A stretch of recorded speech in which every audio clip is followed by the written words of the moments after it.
میر رضا کے قتل کی تحقیقات کے لیے عدالتی کمیشن بنانے کا فیصلہ وزیر داخلہ سندھ ضیاء الانجار اور میئر کراچی مرتضی وہاب کی میر رضا کے گھر آمد۔ ضیاء الانجار نے کہا میر رضا کیس سے متعلق وزیر اعلیٰ سندھ کے ساتھ میٹنگ کی، جوڈیشل کمیشن بنانے کا فیصلہ کیا، کیس کی جوڈیشل انویسٹیگیشن ہائی کورٹ جج سے کرائیں گے، تحقیقاتی ٹیم بھی تبدیل کر دی، عدالتی کمیشن بننے کے بعد پولیس ٹیم کو کمیشن کے ماتحت کر دیں گے۔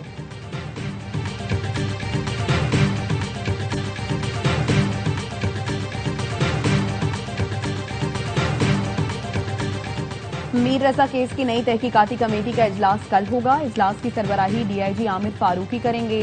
تمام متعلقہ پہلوؤں کی دوبارہ چھان بین کی جائے گی۔ ذرائع کے مطابق اجلاس میں معلوم کیا جائے گا کہ گولی کو سینے سے داخل اور پیٹھ سے خارج قرار دینے کی بنیاد کیا تھی۔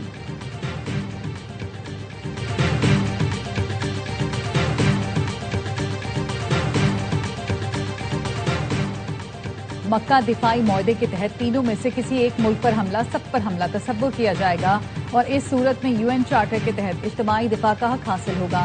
نائب وزیر اعظم اسحاق ڈار کا ایکس پر بیان، کہا معاہدہ مکمل طور پر دفاعی نوعیت کا ہے، کسی ملک کے خلاف نہیں۔ وزیر اطلاعات عطا کار نے کہا پاکستان کو دنیا میں وہ مقام حاصل ہوا جس کی خواہش سب کرتے تھے۔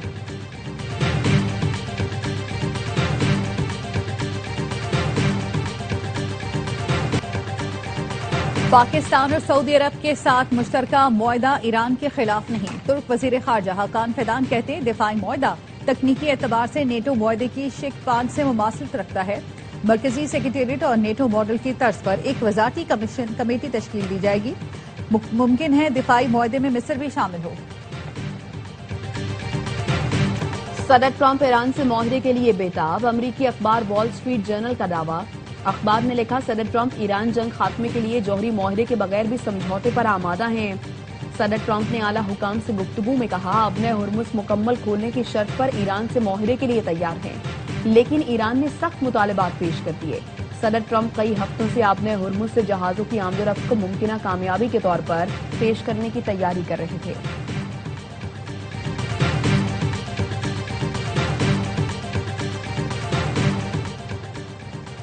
اسلام آباد مفاہمتی یادداشت پر عمل درآمد تک امریکہ سے مذاکرات نہیں ہوں گے۔ ایرانی وزیر خارجہ عباس عراقچی کا دو ٹوک اعلان۔ تہران میں کانفرنس سے خطاب میں کہا اس وقت امریکہ سے براہ راست مذاکرات نہیں ہو رہے، البتہ ثالثوں کے ذریعے پیغامات کا تبادلہ جاری ہے۔ جب تک واشنگٹن جون میں طے پانے والے عبوری معاہدے کی خلاف ورزی کرتا رہے گا، تہران مذاکرات شروع نہیں کرے گا۔ ایران نا انصافی اور ظلم و ستم کے سامنے ڈٹ کر کھڑا ہے، نہ حق بہائے گئے خون کو فراموش کریں گے نہ معاف کریں گے۔ دباؤ کے باوجود مزاحمت کے لیے پوری طرح تیار ہیں۔ عمان سے بات چیت کا مطلب یہ نہیں کہ ابن ہرمز کو کھولا جا رہا ہے۔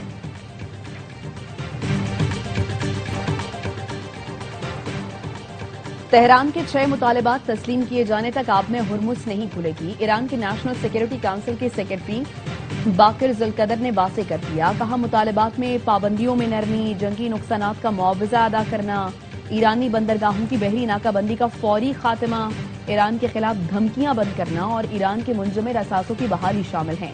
امریکہ نے رویہ نہ بدلا تو ابن ہرمز دوبارہ نہیں کھولی جائے گی۔ جنگ ہو یا مذاکرات، ایران اپنے ارادوں سے پیچھے نہیں ہٹے۔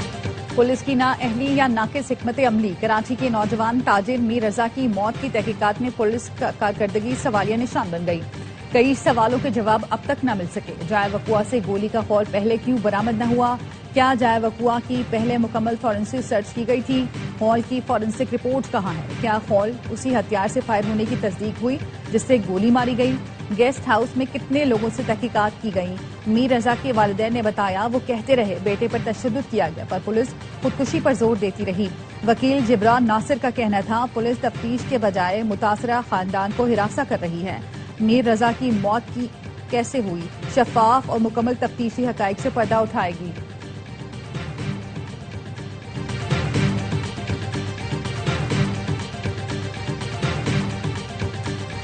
میر رضا کیس میں کور اپ ثابت ہو رہا ہے اور حقائق سامنے آ رہے ہیں۔ پورا سسٹم کمپرومائز تھا، اب بھی پہرا دینا ہوگا ورنہ مکمکا ہو سکتا ہے۔ وزیر دفاع خواجہ آصف کا ایکس پر بیان، کہا قاتل کتنے طاقتور ہوں گے کہ ان کی جانب سے ایڈیشنل آئی جی حکم جاری کر رہا ہے۔ والدین کو کہا گیا بچے کے قتل کو خودکشی تصور کر لیں۔ میئر کراچی مرتضی وہاب کہتے ہیں نئی ٹیم کیس کی تحقیقات کرے گی۔ کسی چیز کو چھپایا نہیں جائے گا، قاتلوں کو قانون کے کٹہرے میں لائیں گے۔ ڈاکٹر فاروق ستار کہتے ہیں کراچی کے بیٹے میر رضا کے کیس کی تحقیقات میں بڑا ہاتھ ہوا ہے، اس کیس کو ایسے ہی جانے نہیں دیں۔ میں سیکیورٹی فورسز کی انٹیلیجنس بیسڈ کارروائیاں، 15 خوارج ہلاک، کارروائیاں مستونگ، بولان، باشق، آواران، سبی، خوزدار، ہرنائی اور نوشکی میں کی گئی۔ بڑی تعداد میں اسلحہ اور گولہ بارود برآمد، مؤثر کارروائیوں سے خوارج کے نیٹ ورک کو شدید نقصان پہنچا، نقل و حرکت محدود کر دی گئی۔ سیکیورٹی فورسز کا دہشت گردی کے مکمل خاتمے تک آپریشن رد الفتنہ 3 کے تحت کارروائیاں جاری رکھنے کا عزم۔ وزیر داخلہ محسن نقوی کا سیکیورٹی فورسز کو خراج تحسین، کہا کامیاب کارروائیوں میں فتنۃ الہندوستان اور فتنۃ الخوارج کے مذموم عزائم کو ناکام بنایا۔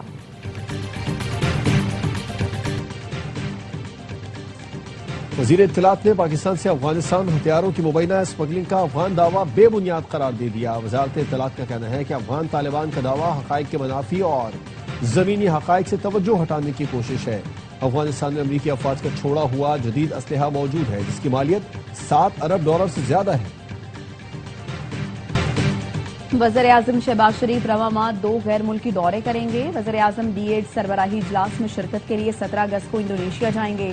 رواں ماہ کے آخر میں کرغزستان کا دورہ کریں گے۔ 1 ستمبر سے شروع ہونے والی SCO سمٹ میں شرکت کریں گے۔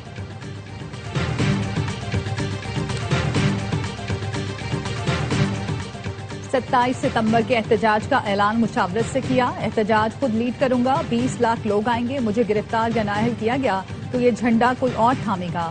وزیر اعلیٰ خیبر پختونخوا سہیل آفریدی کی سوشل میڈیا انفلوئنسر سے گفتگو، کہا ویڈیو ریکارڈ کرا دی ہے جس میں گرفتاری کے بعد کے احکامات ہیں۔ آج رات پارٹی قیادت کا ہنگامی اجلاس طلب کر لیا ہے۔ بانی کی صحت کا معاملہ سنگین ہوا تو ایمرجنسی کال کا اعلان ہو سکتا ہے۔ پاکستان، سعودی عرب اور ترکی کے درمیان تاریخی دفاعی معاہدے پر ملک بھر میں جشن۔ اسلام آباد اور صوبائی دارالحکومتوں کو خوبصورتی سے سجا دیا گیا۔ یہ ہیڈ کوارٹرز اور ایئرپورٹس مکہ دفاعی معاہدے کی خوشی میں چراغاں، ایئرپورٹس سبز اور سرخ روشنیوں سے جگمگا اٹھے۔ Pakistan railway headquarters Lahore, Rawalpindi سمیت دیگر اہم ریلوے اسٹیشنز کو قومی پرچموں اور روشنیوں سے سجا دیا گیا۔ تاریخی دفاعی معاہدے پر وزیر ریلوے حنیف عباسی کا وزیر اعظم فیلڈ مارشل کو خراج تحسین۔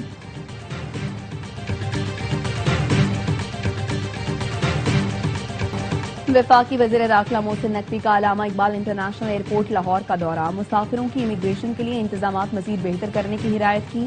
کہا نامکمل سفری دستاویزات پر کسی کو سفر کی اجازت نہ دی جائے، سفری دستاویزات والے کسی مسافر کو نہ روکا جائے۔ جدید ٹیکنالوجی سے امیگریشن میں آسانی ہوئی ہے۔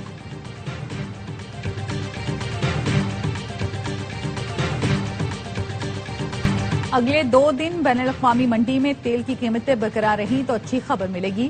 وزیر پیٹرولیم علی پرویز ملک کہتے ہیں خطے میں جنگ سے مشکلات آئیں، پیٹرول کی قیمتوں کا چیلنج آج بھی سامنے کھڑا ہے۔ امیر جماعت اسلامی حافظ نگو الرحمان کہتے ہیں پیٹرول کی موجودہ قیمت کسی صورت قبول نہیں۔ لیوی کے نام پر حکومتیں عوام سے 8,000 ارب سے زائد وصول کر چکی ہیں۔ ٹیکس ختم کر دیں تو فی لیٹر پیٹرول کی قیمت 225 روپے ہو جائے گی۔ حکومت اپنی نااہلی پیٹرولیم لیوی کے ذریعے چھپانا چاہتی ہے۔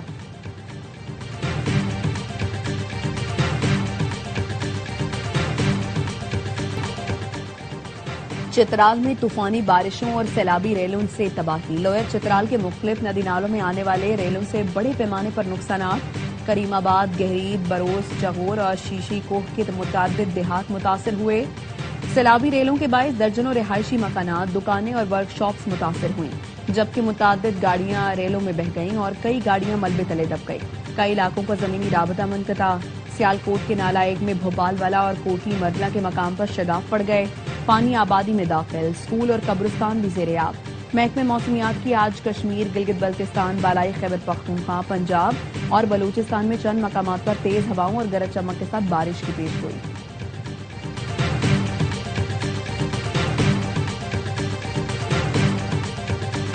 گڈز ٹرانسپورٹرز کا کل سے مکمل پہیہ جام ہڑتال کا اعلان، ٹرانسپورٹرز نے گاڑیاں کھڑی کرنا شروع کر دی۔ پاکستان منی مزدہ ایسوسی ایشن کا بھی مہنگے پیٹرول اور ٹول ٹیکس میں اضافے کے خلاف ہڑتال میں شامل ہونے کا اعلان۔ صدر آل پاکستان گڈز ٹرانسپورٹ اتحاد ملک شہزاد اعوان نے کہا وفاقی حکومت سے ہمارے مذاکرات ناکام ہو گئے، آج مال بردار گاڑیاں صرف کارخانوں اور بندرگاہوں پر ان لوڈنگ کریں گی۔ پاکستان ایڈیبل آئل ٹینکرز ایسوسی ایشن نے بھی گوڈز ٹرانسپورٹرز کی ملک گیر ہڑتال میں شمولیت کا اعلان کر دیا۔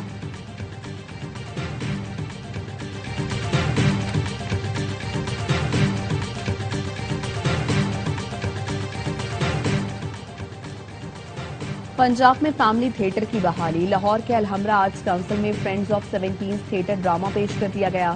70 کی دہائی کی سماجی زندگی اور گھریلو فضا کی عکاسی۔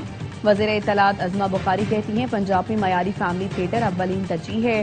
فرینڈز آف 17 نئی نسل کو ماضی کے رنگوں سے روشناس کرانے کی کاوش ہے۔ ثقافتی سرگرمیوں کے فروغ کے لیے اقدامات جاری رہیں گے۔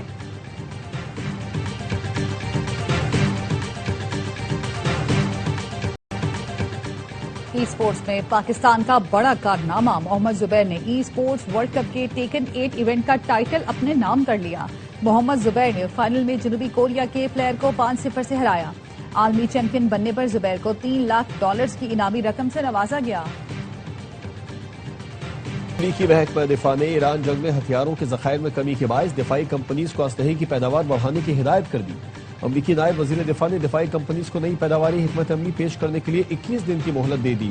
واشنگٹن پوسٹ نے اپنی رپورٹ میں لکھا کہ پینٹاگون کے مطابق ایران جنگ کے باعث امریکی ہتھیاروں کے ذخائر پر شدید دباؤ ہے۔